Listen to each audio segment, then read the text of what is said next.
É só olharmos para a vida de muitas pessoas que um dia estavam na igreja fervorosos, chamam o pastor e dizem, pode contar comigo, e outro dia, no primeiro pequeno problema que se levanta contra ele, ele diz, eu não quero mais, eu não esperava isso, não era isso que eu planejei na vida cristã, eu achei que ser crente era melhor, eu achei que era mais fácil, eu achei que era mais simples, eu achei que era mais doce, e abandona a fé. E de repente você olha, de novo ele se levanta, chama o pastor de volta, diz, pode contar comigo, mais um pouquinho de tempo só, e ele diz, não quero mais nada. Essa inconstância que nós vemos na vida cristã, é mais do que necessário que se levante a perseverança. E agora o interessante é que Deus usa de um expediente difícil, Ele manda a provação para provar a fé, a fim de que através dos sofrimentos se indique a perseverança de alguém.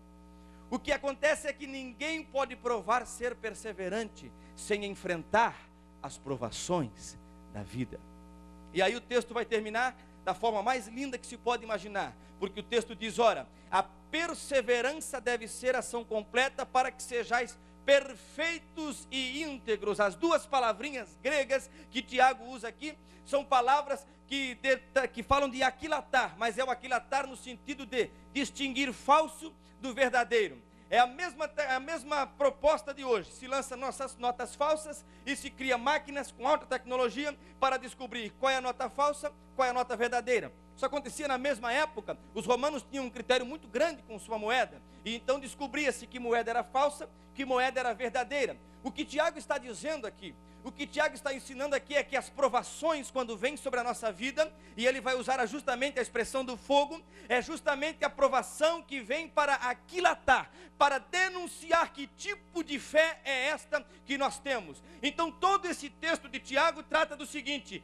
alegria em meio às provações. Que fé é esta? Porque as provações que enfrentamos vem sobre nossas vidas para revelar que tipo de fé nós temos. Ora, aquele cristão que na primeira luta, no primeiro sofrimento, começa a espraguejar, a murmurar, a reclamar da liderança da igreja, ou do sistema eclesiástico, ou do tipo como as coisas são conduzidas, ou da pessoa que a ele ofendeu, e começa a fazer todo tipo de coisas ruins, negativas, simplesmente está revelando que tipo de fé era aquela que ela tinha. A pessoa que quando vai orar a Deus e diz, Deus, eu não aceito mais isso, eu vou te dar um prazo, ou tu me faz isso agora, eu não quero mais nem saber de ti, só está revelando que tipo de fé é esta que ela tem lá dentro. Mas existe um outro grupo de cristãos que diz assim como Jó, ainda que ele me mate, nele eu esperarei. Este também revela que tipo de fé é esta que ele tem. O que Deus espera de nós como cristãos no século 21, nessa era tão difícil de servi-lo, é que nós sejamos capazes de atravessar o vale da sombra da morte, se preciso for, mas dizendo, não temerei mal nenhum, porque tu estás comigo. Que fé é esta que você tem? É a fé que está questionando se continua ou não? Talvez você veio aqui pensando, se não for hoje o dia, para mim deu. Quem sabe você possa ter pensado assim, se não for assim como eu quero, eu já não quero mais. Eu já não vou continuar nesta mesma proposta que fiz. Que fé é esta que você tem?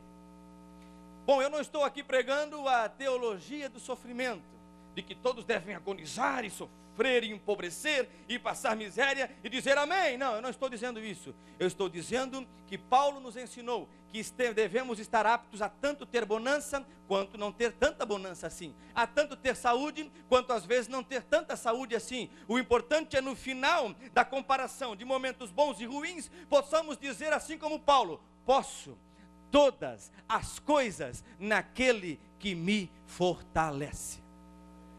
Um dia eu cheguei de viagem ali no Bremerwald, onde congregava, dei aula na escola dominical, domingo de manhã, e tinha viajado aquela semana toda, cheguei no sábado à noite, domingo de manhã dei aula na escola dominical, acabou a escola bíblica dominical, eu estava descendo a escada, e uma irmã encontrou-me no degrau, e disse, Esdras, você sabe que meu esposo faleceu? Sei, sim senhora, lamento. E ela me perguntou assim, Esdras, você sabe por quanto tempo eu orei pela salvação do meu marido? Eu disse, não, senhora. E ela me disse, 42 anos. E daí eu fiquei me perguntando, obviamente não falaria a ela, mas fiquei me perguntando, por que ela não determinou um dia desses aí? Eu determino hoje, tem que ser hoje, não passa de hoje não. Por que ela não deu uma ordem, como se ensina hoje, não colocou Deus na parede, para dizer assim, Deus, tu não me chamaste para ser cauda, é para ser cabeça, e eu exijo agora a salvação do meu marido. Por que ela não fez isso? Porque ela sabe que a caminhada da fé é a caminhada da perseverança. Deus, eu peço, mas aguardo o dia que tu me entregarás. O que diz a Bíblia sobre os heróis da fé? Estes, contudo, morreram sem ter alcançado a promessa. Esdras, então Deus não vai atender meus pedidos aqui? Vai, à medida em que Ele quiser.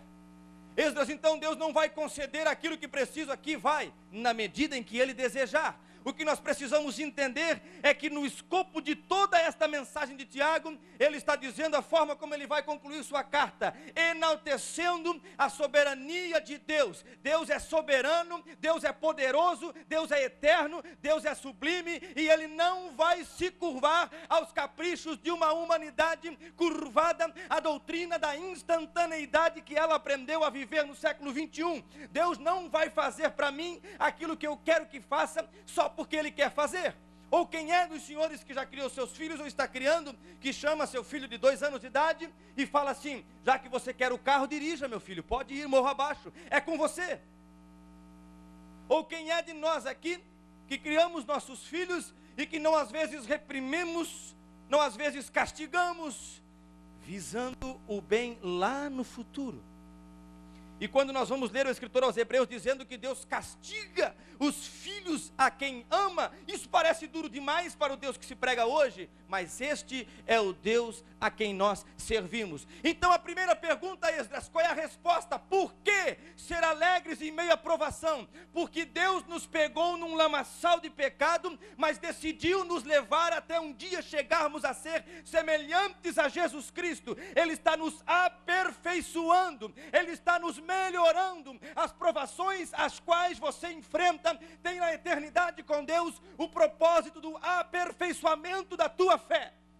O aperfeiçoamento da nossa fé é mostrar ao mundo que a fé que está dentro dos nossos corações é verdadeira. Há alguns que escandalizam porque no primeiro percalço tropeçam e desistem, mas há outros que chamam a atenção porque dizem os não crentes, os vizinhos, os amigos, enfim, os que não partilham da sua fé, que fé é esta? Que este homem não desiste do seu Deus. Que fé é esta? Que esta mulher não desiste do seu Deus. Que fé é esta? Que esta família não desanima. Que fé é esta? Que no meio dos piores sofrimentos, ele põe sua Bíblia embaixo do braço e diz, eu vou adorar o Deus que criou os céus e a terra. Que fé é esta? Que fé é esta? O mundo jamais vai entender, mas nós sabemos que esta é a fé que Deus colocou nos seus filhos e que está dia após dia trabalhando. E o versículo 12 diz, bem-aventurado o homem que suporta com perseverança a provação, porque depois de ter sido provado,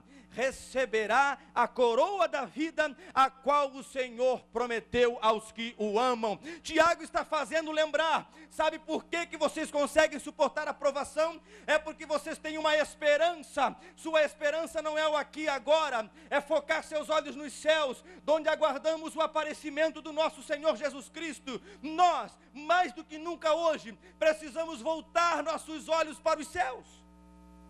Estamos acostumados demais a olhar para este dia, para esta manhã, para esta tarde, para esta noite, para esta semana, e nos esquecemos que Deus nos prometeu a eternidade.